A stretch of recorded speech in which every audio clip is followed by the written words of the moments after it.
નમસ્કાર મિત્રો, હેલો ગુજરાતી ન્યૂઝમાં ફરીવાર તમારું સ્વાગત છે મિત્રો। હાલ આવી ખૂબ જ મોટી ખબર। જી હા મિત્રો, જામનગરમાં જરૂર ન હોવા છતાં સતત 53 દર્દીઓની કાર્ડિયાક પ્રોસિજર કરાઈ। કુલ 105 કેસોમાં ગેરરીતિ કરી છે મિત્રો। ડોક્ટરને સસ્પેન્ડ કરવામાં આવી ગયો છે।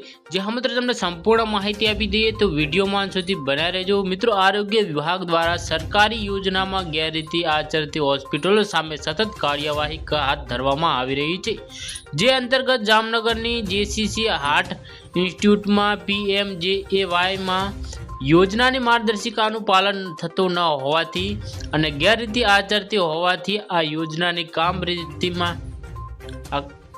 યોજનાની કામગીરીમાં સસ્પેન્ડ કરવામાં આવી છે અને આ હોસ્પિટલને કુલ 105 કાર્ડિયાક પ્રોસિજરમાં ગેરરીતિ બદલ 6 લાખ રૂપિયાથી વધુનો દંડ પણ કરવામાં આવ્યો છે।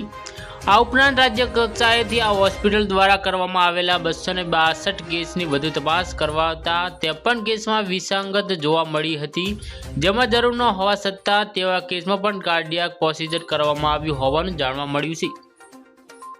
જો મિત્રો તમે અમારી ચેનલ પર નવા હો તો વિડીયો લાઈક કરી શેર કરી ચેનલને સબસ્ક્રાઇબ કરી દેજો। ધન્યવાદ।